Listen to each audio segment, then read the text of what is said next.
Stepping life in the power of the tongue. Speak life. Stepping life in the power of the tongue. Speak life. Stepping life in the power of the tongue. Live your life, love Christ, do your best to Speak life. Stepping life in the power of the tongue. Speak life. Stepping life in the power of the tongue. Speak life. Stepping life in the power of the tongue. Live your life, love Christ, do your best to Speak life. Hello and welcome back to the Speak Life podcast. We are so excited to have you guys here.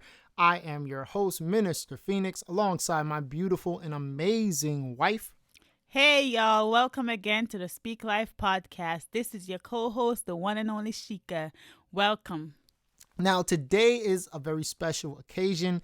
Today is going to be our first continuing the conversation episode. So with the episode of change, this is going to be kind of like change part 2, but it's more like continuing the conversation. We had some really interesting comments inside of the comment section, and this is where we talk about, we want you guys to be a part of the conversation and, really help us and drive us in our direction for, the episode content. So I'm really happy about this.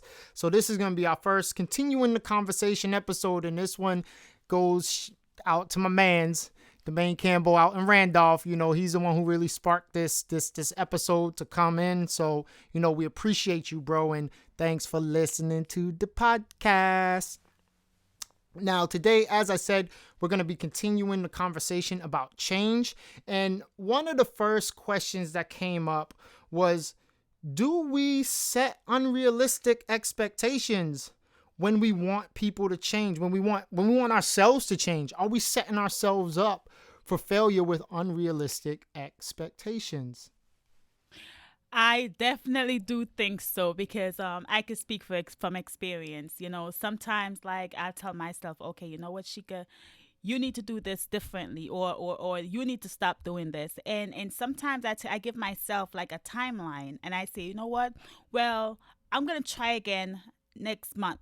Next month, I'm going to do this. Next month is not going to come, and I'm going to be this way. But then next month comes, and I'm still doing things the same way. Still doing it the same way. And now I'm like beating on myself, and I'm telling myself, okay, I'm talking down to myself, and all hope is lost because I didn't do what I said I was going to do.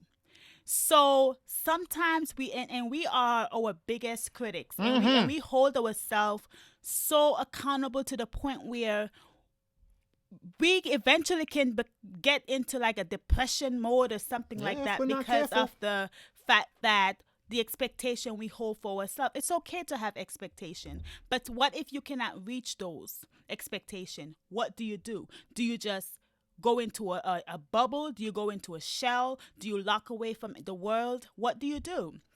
So I think that, we definitely set our unrealistic expectations to ourselves. So with that said, I look at people who are trying to lose weight, and you have it's New Year's, and you have a New Year's resolution, and you're like, okay, you know what? Come January, I'm going to go to the gym, and I'm going to work out. I'm going to lose 20 pounds. And then January comes, you sign up for the gym. Then come March, you're like, oh my gosh, this is a lot.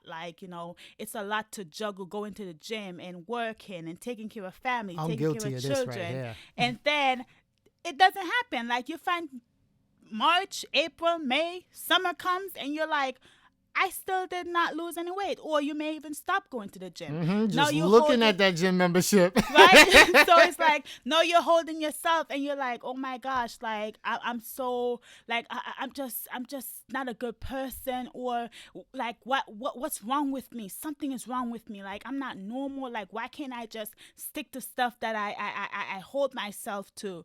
And it's okay to not accomplish everything. It's okay to not do everything. It's okay to not get the things that you say you want to get done. But as long as you keep on trying, don't let it get you down. And that's the big thing. You have to get up and keep going again. Do not let these expectations that you set for yourself get you down when you find out that you can't hold up to them. And really just touching on that, I think sometimes as people, we always want the best for ourselves. We always want to, put these big thoughts and big visions out there, and when we're not seeing it come to fruition on our timetable, that causes us to really get down on ourselves. Like, the one and only said, we are almost always our biggest critics. The things that we do are never good enough for ourselves. And when we set goals for ourselves, goals are great. Don't get me wrong. Everyone should have goals for their life, but when we don't see it come into fruition, we shouldn't let that, really get to us, because at the end of the day, it's really not on our timetable. And I think timing is a really big thing. And when we don't see things going according to how we expect it, even when we have goals, it's really easy to get discouraged. It's really easy to want to give up. So I don't want to say it's unrealistic in our expectations, but I want to say, we do everything that we can to accomplish what we try to accomplish. And after that part, it no longer becomes us. It becomes God. And I always look through that Christian lens first. That's how I see things. We can only control so much. Yes, and when we try to take on things that are bigger than us, and when we try to take on progress and pushing things into place that are bigger than us, it will always be disappointed, because we're limited into the things that we're able to do. I agree. That's true. So for the second question, this one was a good one, because I've seen this in my life, particularly where I want to see something happen and I'm not seeing it come, and I'm not seeing the results, and I'm not seeing the fruit. And the question is, like, does not seeing expected change in someone mean that they won't change? And this one is hard, because we like to think we have the answers in other people's situations, and that's one of the biggest mistakes that we can make, because I say it all the time. As people, we're complex. We're different. We all go through different processes at different rates. So, what you may expect change to look like in me could be totally different than what I expect change to look like for me. And when I say that is, like, for example, let's say I'll use the using weight example. Let's say, if my beautiful wife over there wants me to lose weight, and I'm like, you know what? I'm going to the gym. I'm eating right. I'm doing this. She's expecting me to lose 20 pounds by like summertime. That's what her picture of progress would look like for me. But for me, my picture of progress could be something totally different. My picture of progress could be like, you know what? I just want to get on a constant, a regular workout schedule. That's progress for me. I just want to get to the point where, I'm not eating unhealthily. That's progress for me. So depending on what our vision is for other people's sought after progress, that could be, it could cause problems, because your idea of change from my life could be different than my idea of change from my life. So I definitely agree with that, because, for me, I've seen people who it seemed like I have a bigger expectations for them than they actually have for themselves. And it doesn't matter. It doesn't mean that, okay, their expectation of themselves for change is wrong. But for me, from my outlook, from my perspective, is that as if my outlook for them for change is bigger than what they have for themselves. So with that said, it's like it definitely depends on the person's outlook and what change for them looks like. Yes, because sometimes our outlooks can be very, very different. And, it's not that it's bad. It's just different. Now, this one right here is a really big one for me, because I look at where I am in life and just the relationship that I have with God. He's been using real life experiences to teach me really valuable lessons. And, this question right here, I think this question for me is powerful because it kind of hits home. Now, this last question, it was thrown out there. Are we setting unrealistic timelines for people to change? And when I think about this, I think about more than just people. I think about situations. I think about, our goals. I think about the things that we're trying to accomplish. Are we setting unrealistic timelines to see change happen in our life? And one of the things, there's a few things that I'm going to just drop that just to bring this topic to light.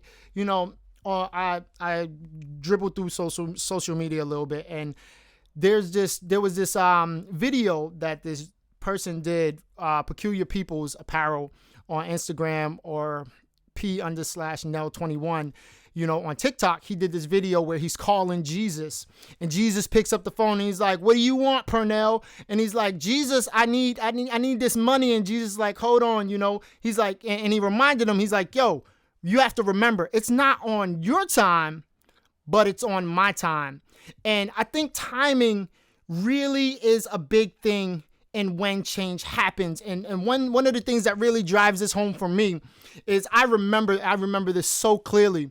My older brother, anyone who knows me, I'm the youngest, so all of my siblings are older than me. So my second older brother, my brother Gerald, down in Florida, I remember it was about, now it would be going on 2 years ago.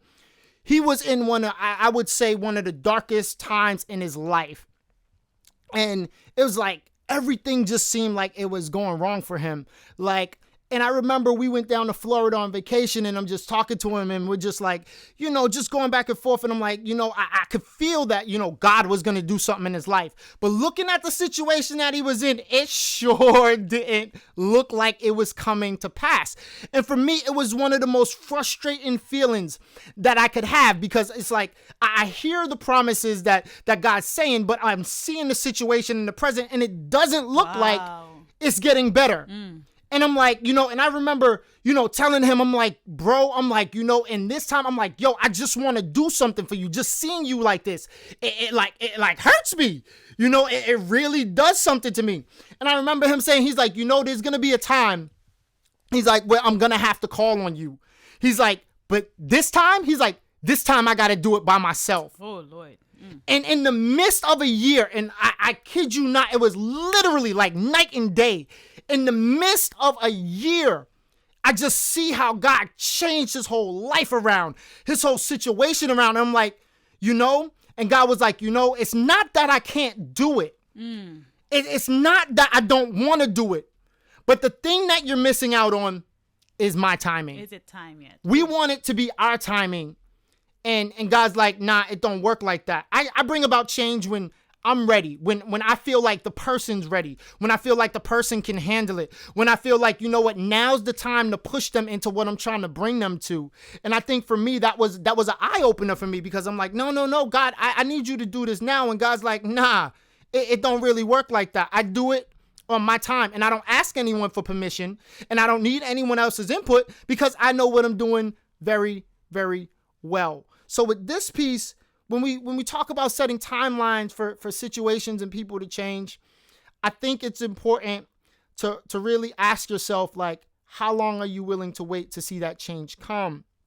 And I want to be real specific about this, because there's times where I've seen, situations where people will give people some really outrageous advice. If you're waiting on a person to change, you have to get into yourself.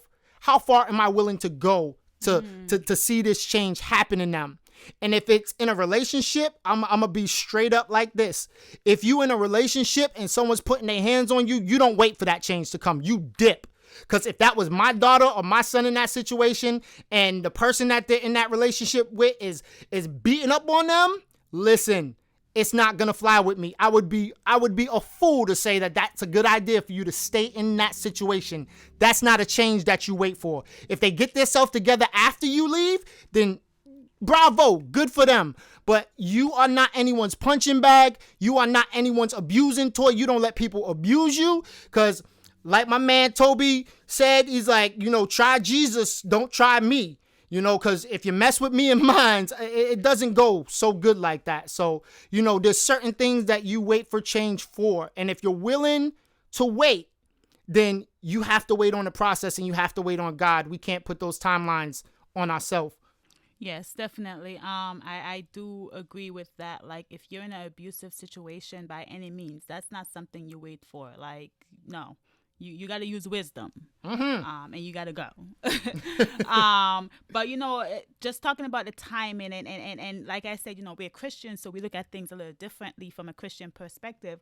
But talking about time, and I look at, the Bible, Ecclesiastes chapter 3, the Bible talks about the time. There's a time for everything, and there's a time to live, there's a time to die, there's a time for everything you could think of. There is a time. I'm not going to go through what the scripture says, but if you want to read it, then you could go and read it on your own. But there is a time for everything. So there's a time when you're gonna cry. There's a time when you're gonna feel like you're alone. There's gonna be time when you're gonna feel like there's no one there but you. And at that time, you're gonna realize, okay, you know what? The Bible did says there's a time for everything. So, but guess what? There's going to come a time when you're going to find joy. There's going to come a time when you're going to find that happiness, and you're going to find people that's going to be around you, people to encourage you, people to love on you. There is time for everything. So if you're in a dark place right now, just know that it's not going to be for long. It will not be for long. And I just want to leave that with you. Like the word says, it may feel long, but it can't be forever. And, weeping may endure for a night, but that joy got to come in the morning. So I think this is a real good time to wrap up. I really did enjoy this episode. I think there was a lot of gems in in those questions that we can pull from. And, just, stay strong, and just remember, it's on God's time, not our time. Yeah, and I just want to say, thank you so much he's like a brother to us, Domain, Campbell, and Randolph. Thank you so much for these topics that we could come and talk about, because these are great. These are really, really great topics, and we appreciate you. We love you. And for everyone that's listening, we thank you for listening. Thank you for subscribing. Thank you for sharing. Drop those comments. Yes, please drop Keep those it going. comments. You Thank got questions, drop them in the comment section. And remember, as we always say, death and life are in the power of the tongue. So make sure you speak life. All right, be blessed. Blessings, y'all.